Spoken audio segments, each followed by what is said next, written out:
मालिक को प्रणाम। सभी अभ्यासी भाई बहनों को नमस्कार। आज का विषय है भरोसा करना सीखें।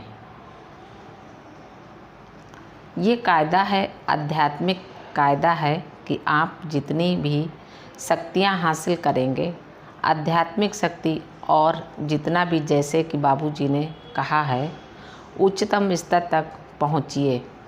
शक्ति आप साथ नहीं ले जा सकते।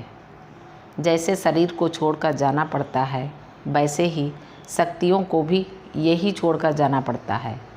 ये बाबूजी महाराज ने 1000 बार कहा है कि हमें पता नहीं कौन हमारे बाद आएगा, और अगर ईश्वर ना करे, कोई ना मिले, हमें तो हमेशा यहाँ छोड़कर जाना पड़ेगा, ताकि जो कोई बाद में आएगा वो शक्ति को अपने आप ले लेगा।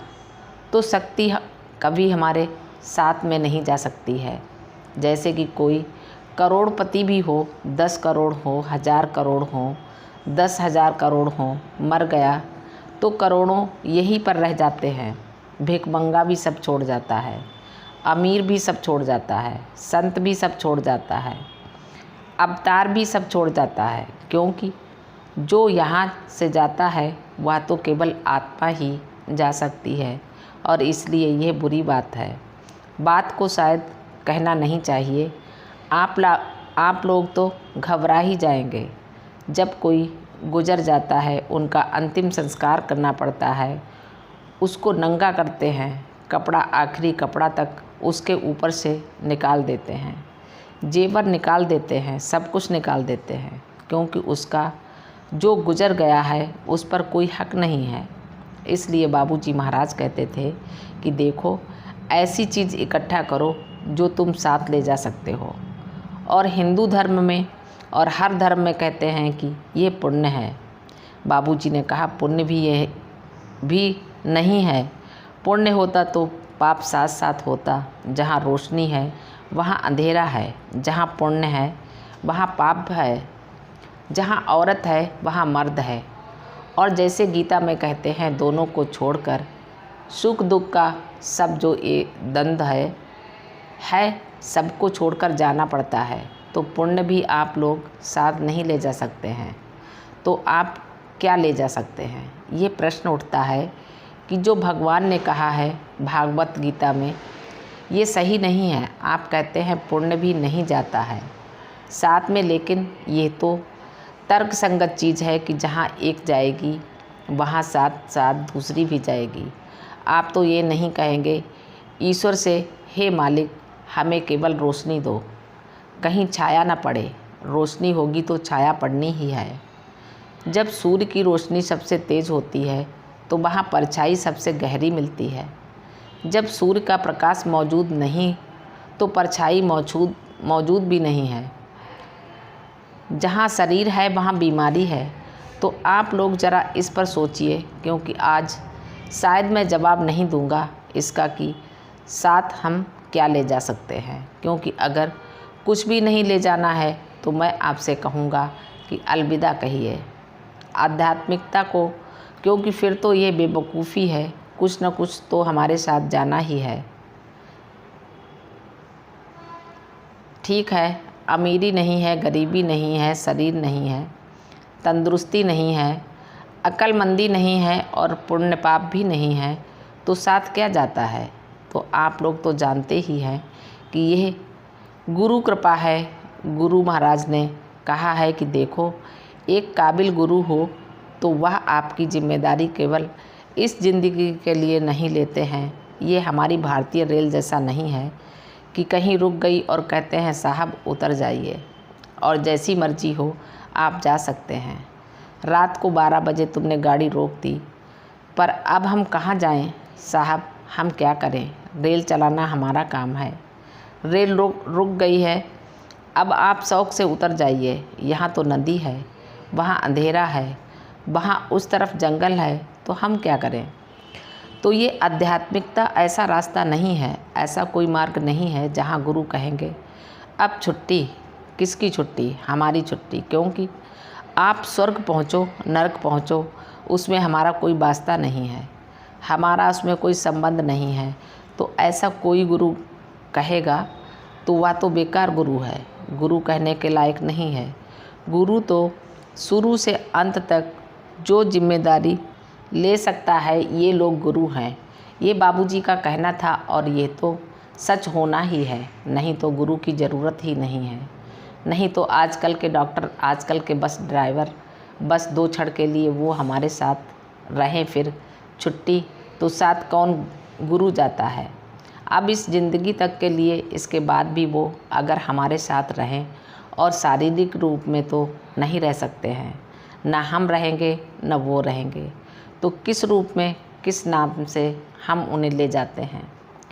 मैंने शायद आप लोगों को एक अनुभव बताया था, जब मैं सुबह सुबह उठकर बाबूजी महाराज का नाम मुझे याद नहीं आ रहा था। शायद मैं 20 मिनट लेटा रहा।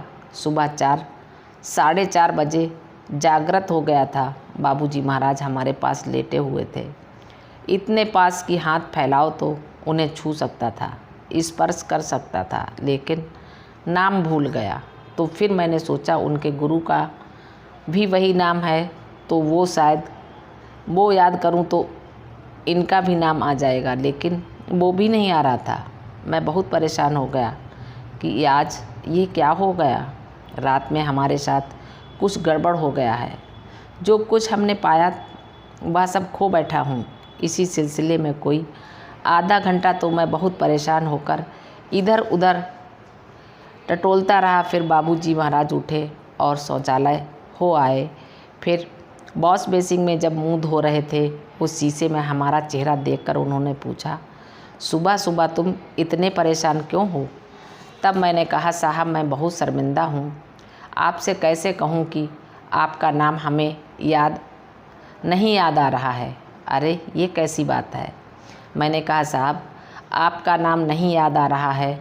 फिर मैंने सोचा आपके गुरु महाराज का नाम तो एक ही है, वो याद आ जाए तो कम से कम आपका नाम हम उसमें से ले लेंगे।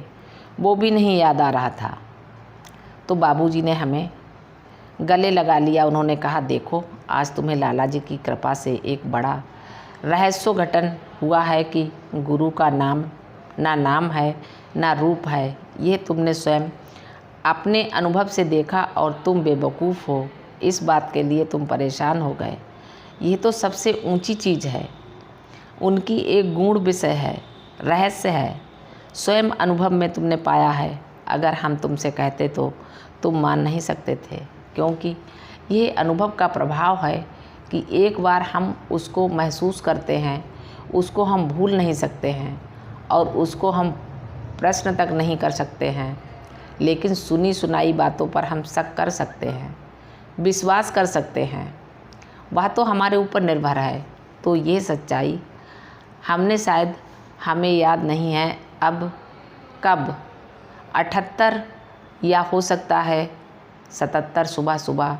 तो फिर मैंने उनसे पूछा कि अगर नाम नहीं है, रूप नहीं है, और आप कहते हैं ये ज़िंदगी के बाद भी हम तुम्हारी जिम्मेदारी ले सकते हैं, अगर तुम हमें इजाज़त दोगे तो वह कौन है जो हमारा साथ देता है। उन्होंने कहा, ये भी बेवकूफ़ी भरा प्रश्न है। नाम और रूप के साथ तो हम तुम्हारे साथ नहीं चल सकते हैं। रामचंद्र तो तुम्हारे साथ नहीं चल सकता है, ना पार्थ सारथी जाएगा। शरीर जब छोड़ कर जाएगा तो एक अनामिका के साथ दूसरा अनामिका है, न इसका नाम रूप है न उसका नाम रूप है।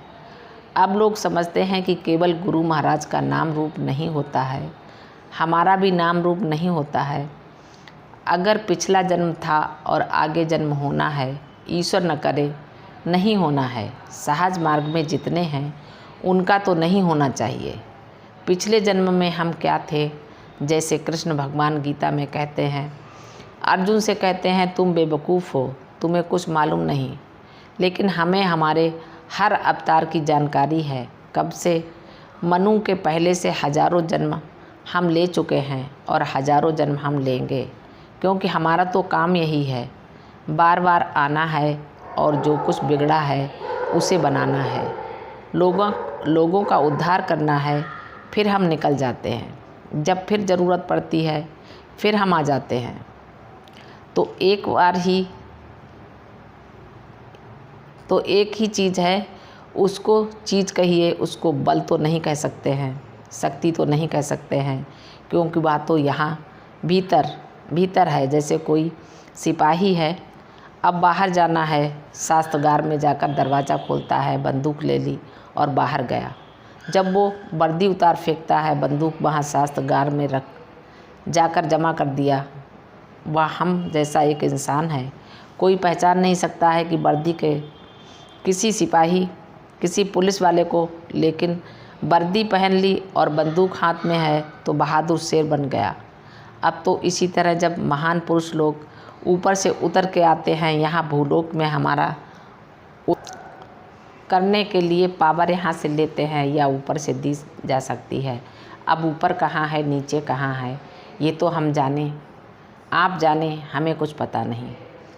लेकिन बाबूजी ने कहा है, देखो गुरु की कृपा हो तो गुरु से हर शक्ति स्थानांतरित हो सकती है। अगर कोई काबिल नहीं मिला तो हम वातावरण में ऊपर फेंक के चले जाते हैं, जो फिर योग्य काबिल 1000 साल के बाद भी हो सकता है कोई आए, वो उस शक्ति को ले लेता है। जैसे आपने चाकू फेंक दिया, कोई बाद में आया उसी चाकू को उठाकर घर ले जाता है। तरकारी काटता है तो तात्पर्य यही है कि गुरु कुछ भी नहीं है। मालिक को प्रणाम। सभी अभ्यासी भाई बहनों को नमस्कार, धन्यवाद।